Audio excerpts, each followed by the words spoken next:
Sinintensyahan ng isang korte sa Moscow ang 8 hukom ng International Criminal Court at ang chief prosecutor nito ng pagkakakulong in absentia bilang tugon ng Russia sa inilabas na arrest warrant ng ICC laban kay Pangulong Vladimir Putin kaugnay ng digmaan sa Ukraine. Ayon sa Moscow City Court, si ICC Chief Prosecutor Karim Khan ay hinatulan ng 15 taong pagkakakulong, habang ang 8 hukom ng ICC ay sinintensyahan ng mula 3.5 hanggang 15 taong pagkakakulong. Wala sa korte ang mga akusado, at ang mga hatol ay ipinataw in absentia dahil hindi miyembro ng ICC ang Russia at hindi nito kinikilala ang jurisdiksyon ng hukuman. Noong Marso taong 2023, naglabas ang ICC ng arrest warrant laban kay Putin at sa Russia's Children's Rights Commissioner na si Maria Lvova-Belova, dahil sa alegasyong ilegal na deportasyon ng mga batang Ukrainian mula sa mga sinakop na teritoryo ng Russia. Tinanggihan ng Moscow ang warrant at idineklarang walang bisa, kasabay ng pagbubukas ng kasong kriminal laban kay Khan at sa mga hukom ng ICC. Sinabi ng Russian Prosecutor General's Office na ang 9 na opisyal ng ICC ay nagkasala umano ng ilegal na pag-uusig sa mga mamamayang Ruso, ilegal na detention, at pagtatangkang gumamit ng karahasan laban sa mga taong may international legal protection. Ayon pa sa pahayag, ilegal umanong pinasimulan ni Khan ang criminal proceedings laban sa mga Russian citizen sa The Hague mula Pebrero hanggang Marso taong 2022.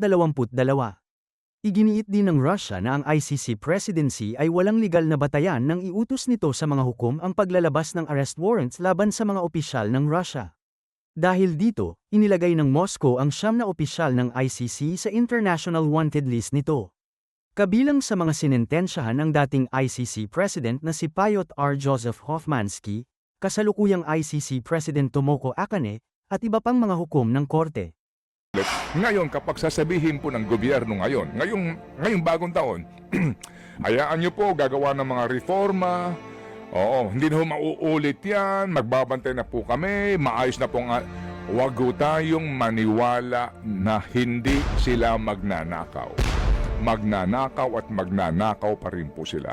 Kasi yan po ay pagiging adik na sa pera. Sorry po Sorry po na pagkaaga-aga. Kaya kinakailangan ko lang po kayong paalalahanan, girl. Kasi yan po ay sakit na. Yung pong pagiging magnanakaw. Sakit na po nila yan. Mawalang galang lang po. Ang lalaki na po ng sweldo, ang lalaki na po ng bonus, ang lalaki na po ng mga kita nila, mayayaman na sila pero wala silang kapusukan. Hindi tumitigil. Opo, hindi tumitigil. Pero hindi mo nga ma-attain kung bakit sa gitna ng napakayayaman na nila. May mga helicopter na sila, may mga yate na sila, may mga beach house na sila, may mga building sila sa timog. Hindi ba? May mga bahay na sila sa mga mamahali sa Division, sa Quezon City at sa Mandaluyong, sa San Juan, sa Pasig, lahat na. Pero ay pa rin tumigil, hindi ba? O teka, para nakakalimot ang mga Pilipino, masyado silang masaya. Masyado silang busy sa putukan. Kagabi malakas po doon sa amin at kaninang madaling araw nakita ko umapon na naman po yata yung ilog kaya nagkalat po yung basura sa mga kalsada. No? Yan po ang binubunga doon sa amin . Ewan ko ba sa nilaki-laki ng flood control project sa Quezon City, yung sa amin di maayos-ayos. Oo, napakaliit na creek. Laging umaapaw. At nababara ng kalsada doon sa gawi pa namin. Magkano ba flood control budget sa Quezon City? Abay, nakaligtaan ko na. Pero... kami nga, top 1 kami, di ba? Sa Bulacan. So far dun sa area ko, hindi naman bumaha. Pero may mga nakikita akong post na may mga areas na nagkaroon ng hindi naman mataas yung pagbaha. Meron pa rin. And especially sa may Valenzuela area. Amen. Meron ding mga pagbaha. Basta Diyan po sa Valenzuela. Basta ho, Bulacan na pag-uusapan natin. Don't forget to say Amen. Oo naman. Matindi kasi ang paniniwala ng mga taga-Bulacan. Oo. Paniniwala na sila ay nanakawan doon. Kasi marami pong ghost projects dyan sa Bulacan. Hindi ba? Magdarasal pa tayo. Di ba doon nagsimula? Doon nagsimula sa Bulacan ang lahat. Ang epicenter. Kung may epicenter ng Ground lindol, zero, yan. kung tawagin po nila. Pero doon sa amin, yung isang proponent, nagtayo ng haba ng garahe niya. Garahe lang ng mga kotse niya at mga sasakyan niya. Sana all. Yung isang proponent. Good morning po sa inyo, madam. Ilang bang sasakyan ang kailangan ng isang proponent? Ewan ko. At sa gitna po naman din yan, ito po ang ibinibigay sa atin ng pangmulat sa ating pong dapat na pagkaisahan. Tayo po'y magkaisa sa panawagan na mapanagot po ang mga magnanakaw sa ating gobyerno. Opo, yan po ang ating pong adhikain din sa ating pong programa ha, para hindi ho tayo makalimot kasi nga yan ang gustong mangyari ng iba.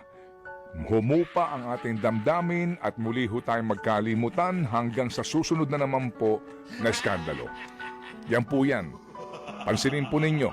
Oo, pansinin po ninyo. Kapag hindi ho tayo nag-ingay dito at wala na ho tayong gawin at sabihin na po natin na hayaan na lang natin yan, mauulit at mauulit yan. Ngayon, kapag sasabihin po ng gobyerno ngayong bagong taon, hayaan nyo po gagawa ng mga reforma. Oo, hindi na ho mauulit yan, magbabantay na po kami, maayos na po nga. Huwag ho tayong maniwala na hindi sila magnanakaw. Magnanakaw at magnanakaw pa rin po sila. Kasi yan po ay pagiging adik na sa pera.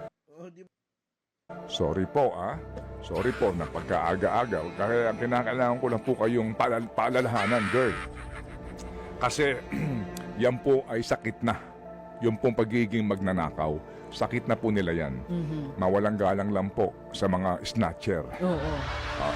Mga small-time magnanakaw yan. Opo. At saka yung mga snatcher Sa na mga yan, na nasa shoplifter po, kalsada. pasintabi lang po, mawalang galang lang. Pasintabi sa kanila. Yan, ang po mga ang mga mabibilis walang mahuli. kabusugan. Yung Oo. pong ang lalaki na po ng sweldo, ang lalaki na po ng bonus, ang lalaki na po ng mga kita nila, mayayaman na sila pero wala silang kabusugan. Hindi tumitigil. Opo, hindi tumitigil. Tsaka itong mga itong kinakain talagang pera na. Ha? Pera, kinakain. Sobra ka naman. Ay, hindi ba? Akala ko kaya hindi sila Ang gusto kong tumitigil. kainin nila barya. Oo. Akala ko Hindi kasi sila kaya hindi sila magpunawan. tumitigil kasi kinakain nila yung pera eh. Sorry, ang aga-aga, pero ewan ko ba. Ako ho, sa pagising ko sa umaga, bago ko umalis ng bahay, panalangin ko, gabayan ako sa aking mga sasabihin Maghunos dili, pero ewan ko pa, parang nagkukusa. Oo. Sorry po, kasi kapag nakausap mo si Ninyo, nakausap mo itong ating mga nakakapanayam, yung pong isang tampok natin na isa pong retired teacher dyan sa Antipolo, hindi ho ba? Maaawa ka at maiiyak ka sa kondisyon pero hindi mo nga ma-attain kung bakit sa gitna ng napakayayaman na nila. May mga helicopter na sila, may mga yate na sila, may mga beach house na sila, may mga buildings sila sa timog. Hindi ba? Oo, may mga bahay na sila sa mga mamahaling subdivision sa Quezon City at sa Mandaluyong, sa San Juan, sa Pasig, lahat na. Pero ay pa rin tumigil, hindi ba? Kaya tuloy po tayo sa ating panawagan this morning. Friday ngayon ang ating kasuotan. Anong sinasaad, baby girl? Ikulong mandarambong kung sila ay hindi tumitigil sa pagnanakaw ng pera. Tayo naman ay hindi titigil din sa paghingi po ng hustisya at accountability dito sa mga taong sangkot sa pagnanakaw po sa pera ng bayan na pinaghihirapan po natin araw-araw. Wag ho tayong tumigil ha mga kapatid. Wag ho tayong magsasawa. Wag ho tayong lulubay mga kapatid dahil yan po ang kanilang gusto. At sabihin nila na ayan. Kailan ang susunod na rally? Hello? Baka pwede na ulit dahil tapos na ang susunod festivities. na grand rally? Hello? Ang susunod ba na grand rally ay magkakaisa na tayo? Wala nang kulay-kulay? Kasi ang hirap dyan kapag yung mga organizers o yung mga nasa likod nito ay mga as usual po, transactional politicians. Yan ang hirap dyan. Tsaka na natin sila bubukuhin. Sa tagdang Alright, asa na ba ako? Mga kapatid, asa na si Saldi nyo? Oo nga, kahapon hinahanap mo rin siya eh. Bakit? Gusto mo ba siyang batiin ng Merry Christmas and a Happy New Year? Mr. President, good morning po sa inyo. Pwede ba naming ipalabas lang yung ipinapangako po ninyo ulit? Ready na ba ito? Naka-standby na ba ito? Bago tayo mag-short break lamang. Just to remind everyone, dito po sa inaabangan po ng marami na ipinangako na wala silang Merry Christmas. Si Sara Diskaya nasa Cebu na po nakakulong. Okay, Sara Diskaya. Perhaps siguro po ang aking panalangin sincerely, magkaroon siya ng yung pagkakataon po to really contemplate at maisipan niya na magsabi na host ng pawang katotohanan. Kasi nung una naintindihan ko, sabi ko baka hindi pa nagsisinkin sa kanya yung kanyang kinakaharap na napakalaking problema. Kulong ito Ngayon po, wala sa kanya makakasalba dito. Kung magsasabi siya ng katotohanan lamang talaga, kung sino-sino ang kanya pong mga kasapakat ng mga proponents at maglabas ng ebidensya, baka most likely po, baka magkaroon pa ng negosasyon para mabawasan ang kanyang sentensya. Kasi sila lang mag-asawa sigurado makukulong. Kaya sana po may lumapit sa kanya o kaya po'y magsabi sa kanya na, Sarah, magsabi ka na ng pawang katotohanan. Ngayon, ito muna mga kapatid Opo, sa katanungan po ng isang taga-media doon sa kanyang open forum pagkatapos po ang kanyang presentasyon, panoorin po natin ito. Yeah. The first question will be from Alvin Baltasar. Mr. President, magandang umaga po. Mr. President, nabanggit nyo yung sa presentation, meron ng mga nasampahang kaso at ang hinihintay po talaga ng taong bayan, merong makulong. Ang tanong ko po, Mr. President, kailan po kaya mangyayari na may makukulong at kailan po ito? Palagay ko, hindi palagay ko, alam ko, bago magpasko, marami dito sa napangalanan dito ay palagay ko nasa ano na, matatapos na yung kaso nila, buo na yung kaso, makukulong na sila. Wala silang Merry Christmas. Before Christmas, makukulong na sila. Opo, November 13 po ito mga kapatid, 49 days since po sinabi yan ni Presidente. Yung sinasabi niyang nasa mga listahan na iyon, may nabanggit siya doon, that time po, noong pong pag-freeze ng accounts. Alright? Opo. Tama? Yes.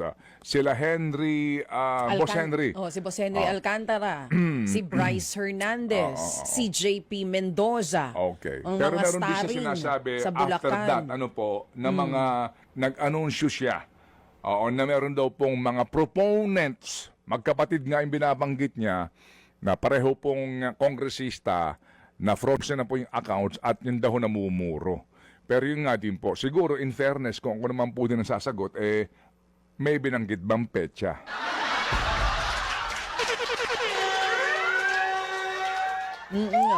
Baka masabihan pa tayo pag nagtanong tayo kailan may makukulong. Masyado kayong adelantado. Yun na nga, babalikan tayo. Masyado naman kayo nagmamadali. Ang lagi nilang sinasabi last year, dapat airtight ang cases. Hindi tayo pwede basta magsampa ng kaso dito. Di ba kung ako yung, kung ako ang spokesperson, tinanong mo ako, halimbawa, ikaw ang press, tatanungin mo ako ngayong bagong taon. Di ba? O sige, sample. Nang tanong mo kung kailan may makukulong. Sir, kailan kayo Hindi ako sir, mama ko. Oo, ano nga ako eh. O ako nga ang spokesperson ng Pangulong Marcos. Ako niya, ako ang spokesperson. O, tatanungin mo kung kailan may makukulong. Ang isasagot ko lang naman sa inyo, mag-abang-abang lang po tayo. Nakita nyo naman, nakakulong na si Sara Diskaya. At hindi natin maituturing yan na maliit na isda. Malaking isda yan. Nakita nyo naman, napakalaki, di ba?